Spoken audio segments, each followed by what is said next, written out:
ফের জনতার দরবারে মুখ্যমন্ত্রী শুভেন্দু অধিকারী আজ ফের বসেছে জনতার দরবার। সল্টলেকে রাজ্য বিজেপির দপ্তরে জনতার দরবার। সরাসরি আমাদের প্রতিনিধি শিবাশিস মৌলিক রয়েছেন আমাদের সঙ্গে।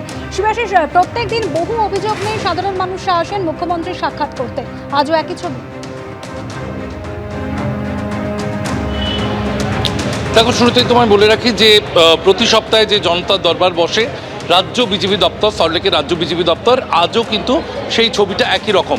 অজয় দাসকে একটু ছবিটা দেখাতে বলবো। মুখ্যমন্ত্রী শুভেন্দু অধিকারী একটু পরেই, কয়েক মিনিটের মধ্যে শুভেন্দু অধিকারী তিনি এসে রাজ্য বিজেপি দপ্তরে আসবেন জনতার দরবারের জন্য। তার আগেই কিন্তু দেখা যাচ্ছে একদম যেভাবে টোকেন মেনে যেভাবে লাইন আপ করে তাদেরকে ঢুকতে দেওয়া হয়, 1 থেকে 10 নম্বর টোকেন যাদের রয়েছে তাদেরকে উপরে যেতে দেওয়া হচ্ছে।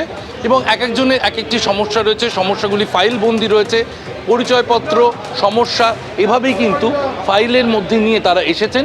এবং এই যে টোকেন, এভাবেই কিন্তু টোকেন এখানে নথিভুক্ত করতে হচ্ছে, তাদের অভিযোগের কথা তারা নথিভুক্ত করেছেন এবং তারপর সেই অনুযায়ী কিন্তু একটা সিরিয়াল নাম্বার দিয়ে তাদেরকে নিয়ে যাওয়া হচ্ছে মুখ্যমন্ত্রীর কাছে। মুখ্যমন্ত্রী কিছুক্ষণের মধ্যে এসে পৌঁছবেন জনতার দরবারে। ইতিমধ্যেই তার নিরাপত্তার দায়িত্বে যারা রয়েছেন তারা এসে পৌঁছেছেন রাজ্য বিজেপি দপ্তরে, বিধাননগরের রাজ্য বিজেপি দপ্তরে জনতার দরবার। এবং তার পাশাপাশি যে ছবিটা দেখাবো, বিভিন্ন মহল থেকে মানুষ এসেছেন। বরুণ বিশ্বাস, আমরা জানি ঠিক 14 বছর আগে 5ই জুলাই বরুণ বিশ্বাস তিনি খুন হয়েছিলেন। তার পরিবারের সদস্যরা তারা আজকে এসেছেন এবং তারা তাদের অভিযোগ মুখ্যমন্ত্রীর কাছে নিয়ে এসেছেন।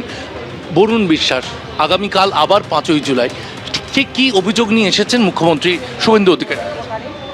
আপনি প্রথমে যে কথাটা বলেন আগামীকাল 5ই জুলাই, আমরা সত্যি কথা বলার মতন জায়গায় নেই।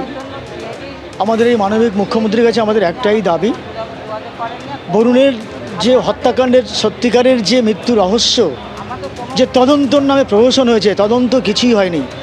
আমরা চাইছি প্রকৃত ফার্দার ইনভেস্টিগেশন হোক, ফার্দার তদন্ত হোক এবং সেই তদন্তের সাথে রিট্রায়াল, এবং যদি সম্ভব হয় যদি হাইকোর্টের কোনো রিটায়ার্ড জাজকে যেটা সিট গঠন করে দেওয়া যায় এবং সেই সিটের তত্ত্বাবধানে সত্যিকারের তদন্ত হবে।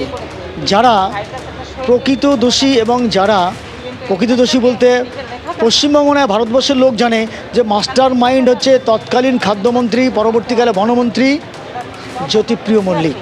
তার নেতৃত্বে অন্তত 100 থেকে 150 লোক বরুণের হত্যাকাণ্ডের সঙ্গে জড়িত। আমরা এই মানবিক মুখ্যমন্ত্রীর কাছে সেই মেসেজটা দিতে এসেছি। আপনাদের মাধ্যমে মুখ্যমন্ত্রীর কাছে আমরা আবেদন করব, কারণ এই মুখ্যমন্ত্রী সাধারণকে কথা বলার সুযোগ দিয়েছে, ফলে সাধারণ মানুষের প্রত্যাশা অনেকটা বেড়ে গেছে। স্বাভাবিকভাবে বরুণ বিশ্বাসের পরিবারের কিন্তু তার দরবারে সেই বিষয়টাই তুলে ধরতে এসেছেন বরুণ বিশ্বাসের পরিবারের সদস্যরা। এভাবেই কিন্তু বিভিন্ন মহল থেকে বিভিন্ন মানুষ, কারো চাকরি নিয়ে সমস্যা রয়েছে, কারো বিচার পাওয়া নিয়ে জটিলতা রয়েছে, কারো চিকিৎসা সংক্রান্ত জটিলতা রয়েছে এবং তারা প্রত্যেকেই মুখ্যমন্ত্রীর হস্তক্ষেপ চাইছেন এবং মুখ্যমন্ত্রীর হস্তক্ষেপের আশায় আজ রাজ্য বিজেপি দপ্তরে জনতার দরবারে এসে হাজির হয়েছেন তারা। এবিপি আনন্দ, এগিয়ে থাকে, এগিয়ে রাখে।